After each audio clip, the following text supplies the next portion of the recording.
Welcome back again, GameYaad family. Thank you so much for joining us for another video. And now, the West Indies women's T20 team, they would have been defeated today by India's women's T20 team. They were defeated by 49 runs. So West Indies would have won the toss and elected to bowl first, and India would have posted a challenging 195 for 4. And India was led by a 81-run partnership between Jemima Rodriguez and Smriti Mandhana. Rodriguez would have scored 73 from 35 deliveries, and Mandhana would have scored 54 from 33 deliveries. To be honest with you, West Indies would not have played any T20 matches since that World Cup semi-final between New Zealand. So to be honest with you, they were looking very lackluster. In fact, they were bowling a lot of full deliveries. When the deliveries were not full, they were short, right? They bowled a lot of leg side deliveries, so they had some extras. And I think the bowling department, other than Charisma Ramarak, would have taken 2 for 18 from 4 overs. The other bowlers, they were very poor today, and I think that would have contributed to West Indies losing the game. Allowing India to score so many runs, I mean that we would have been playing catch up from the first innings, right? And I'm not going to take away anything from the Indian team. I think Jemima in particular, she was very aggressive, and she hit all those poor deliveries. She made use of them. And Mandhana at the top of the innings, she's a top class batter, and she played herself in earlier, and then she started to accelerate in the middle overs, and she, as would have finished with 54 runs from 33 deliveries. But the star of the game, or the star with the bat today, was Jemima Rodriguez. She put a lot of pressure on the West Indies bowlers, and that would have helped them to 195 for 4.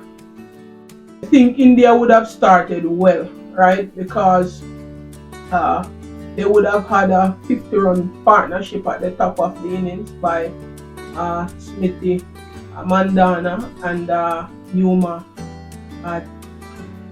Pestry. They would have put a lot of pressure on the West Indies bowlers. When Yuma fell, I think she made 24 from 26 deliveries. When she fell, Jemima Rodriguez came in and she immediately hit the ground running, and they would have put a lot of pressure on the West Indies bowlers. I mean, I expect West Indies to do better in the second game. They haven't played cricket for a little while now, so I can't really be too hard on them. But I expect them to be much better in the other game, because India is coming off of a tour from Australia. They were beaten in that ODI series 3-0 by Australia. Right, so they have been playing cricket and they are much sharper in the game. Both teams would have needed to improve their fielding in the second game. West Indies, in their reply, they never got off to a flyer like India. We lost our captain Ailey Matthews early. I think she made only 1, and that would have sort of broke the back of the West Indies team, having lost our best player so early in the innings.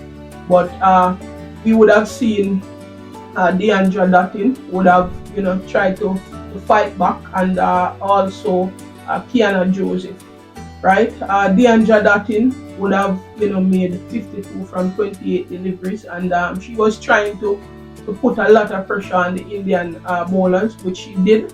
However, I think the runs scored by India would have been just too much for us.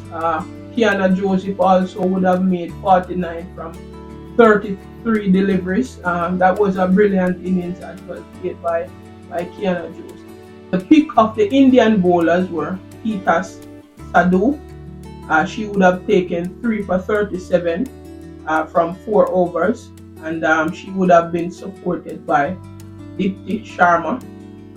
She would have taken 2 for 21 from her 4 overs. And Radsha Yadav would have taken 2 for 28 from her 4 overs. Right, so all in all, I think there are a lot of improvements need to be made on the part of West Indies, and so we are, not too very hard on them because they haven't played cricket for since the World Cup. So I look forward to seeing much improvements in the second game. Alright, so I just give you a breakdown of the game today. Thank you so much for joining us, and we will see you in the next video.